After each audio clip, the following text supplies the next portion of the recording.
Lembucherra agriculture দপ্তরে RD মন্ত্রকের অধীনে একটি মূল বডি সভা আয়োজিত হয়। উপস্থিত ছিলেন কৃষিমন্ত্রী রতনলাল নাথ, এগ্রিকালচার সচিব এবং ডাইরেক্টর এগ্রিকালচার এবং অন্যান্য সদস্যরা।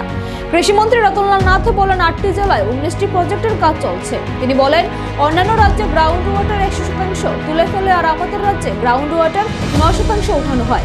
আমাদের থেকে বেশি ভূগর্ভস্থ জল উঠাচ্ছে আসাম এবং পশ্চিমবঙ্গ। আমাদের দেশ খুব ভালো অবস্থানে আছেন। তিনি আরো বলেন, এই ভূগর্ভস্থ জল এবং বৃষ্টির জল যেন ধরে রাখতে পারেন, যাতে এই জলগুলি সঠিক ব্যবহৃত হয় এবং আগামী প্রজন্মে যাতে জলের সমস্যা দেখা না দেয়। মূল বডির মিটিং এখানে অনুষ্ঠিত হয়েছে। এটা আসলে আরডি মন্ত্রকের অধীনে এই সংস্থা কাজ করছে। আমাদের রাজ্যে 8টা জেলায় 19টা প্রজেক্ট এখানে চলছে। এখানে মূল বডি আমাদের এগ্রিকালচার সচিব, আমাদের সচিব মহোদয় উপস্থিত ছিলেন, ডাইরেক্টর এগ্রিকালচার, এসএলএনের ডাইরেক্টর এবং আমাদের হর্টির ডাইরেক্টর সহ চিফ ইঞ্জিনিয়ার সবাই উপস্থিত ছিলেন। আজকে মিটিংটা আমরা আমাদের কাজে খুব প্রশংসা করেছে।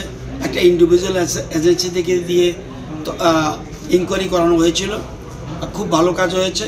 দু একটা জায়গায় একটু সামান্য প্রবলেম আছে, এগুলো আমরা দেখে নিচ্ছি এবং যাতে ফেব্রুয়ারির মধ্যে সমস্ত টাকা, মার্চে নয় ফেব্রুয়ারির মধ্যে যাতে আমরা যে টাকা, সামান্য কিছু টাকা আছে সেগুলি আমরা খরচ করতে পারি, সেটার জন্যই আজকে এখানে।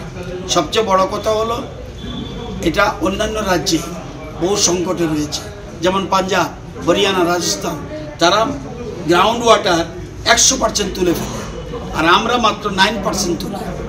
আমাদের থেকে বেশি তুলছে আসাম, আমাদের থেকে বেশি তুলছে পশ্চিমবঙ্গ। আমরা খুব ভালো জায়গায় রয়েছি। এই জলটা যেন সবসময় থাকে, প্লাস আমাদের সারফেস ওয়াটার এবং বৃষ্টির জল সেগুলিকে যেন আমরা ধরে রাখতে পারি, যে এই জলগুলি যেন সঠিক ব্যবহৃত হয়। যে আমরা একটা সমীক্ষায় দেখা গেছে যে প্রতি এক কানি জমির উপর দিয়ে একটা সিজনে 70 লক্ষ এই এসএলএনে কাজ করছে ওয়াটারশেড ডেভেলপমেন্ট কমিটি